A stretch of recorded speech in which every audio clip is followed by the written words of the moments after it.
Prepositional phrases, यानी वो phrases, वो इडियम्स जिसमें प्रेपोजिशन का प्रयोग होता है। प्रेपोजिशन आप जानते ही हैं कि वर्ब के बाद जब ऑब्जेक्ट को पॉइंट आउट करने के लिए कि उस वर्ब का ऑब्जेक्ट पे क्या असर पड़ रहा है, क्या प्रभाव पड़ रहा है, उसके लिए हम प्रेपोजिशन यूज़ करते हैं, जैसे बाय, टू, विद, तो ऐसे करते हैं, तो उसमें हम प्रेपोजिशन यूज़ करते हैं। तो उस आज का पहला इडियम है विद ए व्यू टू। इसका मतलब होता है के उद्देश्य से, मकसद क्या है, with a view to, for the purpose of. जैसे लिखा हुआ है he has move to Delhi with a view to do a new job. तो विद ए व्यू टू का मतलब होता है के उद्देश्य से।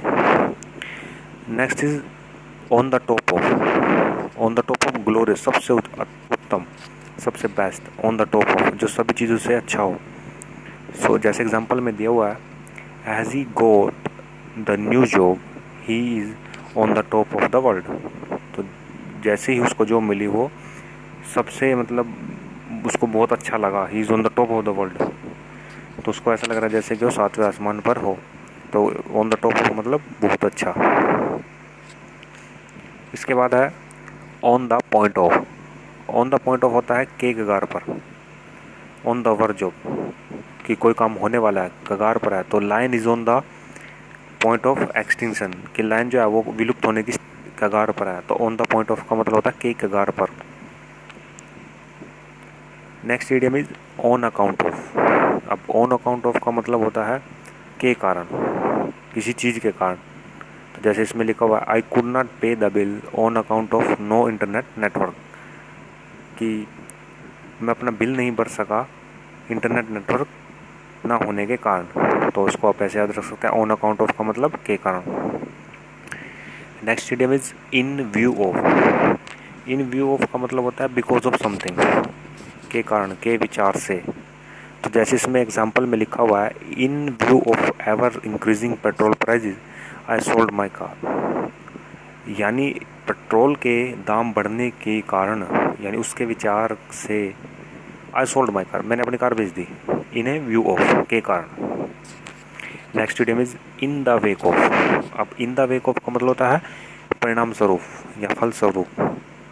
तो इसमें जैसे एग्जांपल लिखा हुआ है the market was closed in the wake of curfew, curfew के कारण मार्केट बंद थी, यानी उसके परिणाम स्वरूप, in the wake of curfew.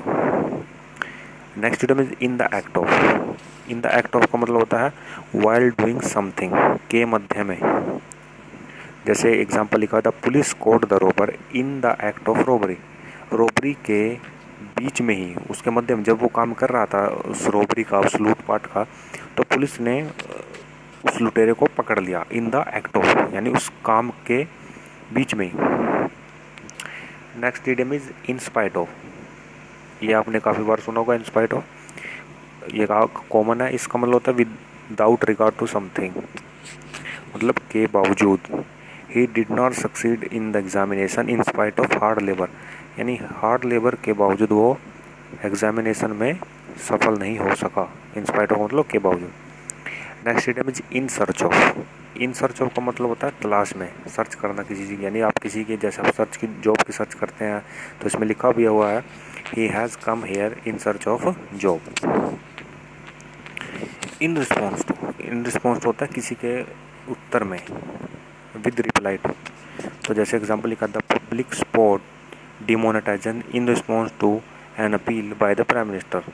तो प्राइम मिनिस्टर ने जो अपील की थी डिमोनेटाइजेशन की, उसको वो, उसका जो सपोर्ट था वो पब्लिक ने काफ़ी अच्छा दिया, उसके उत्तर काफ़ी अच्छा दिया, in response to.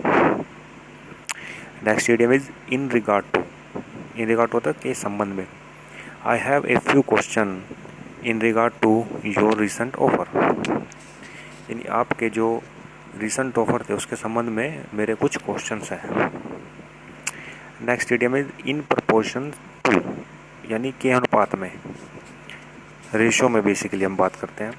The worker are not paid in proportion to their work, कि वर्करों को उनके काम के हिसाब से तनख्वाह नहीं मिली, भत्ता नहीं मिला। तो इन प्रपोर्शन टू होता है के अनुपात में। Next idiom is in order to. In order to होता है के उद्देश्य से, for the purpose. He has appealed to the court in order to get some relief,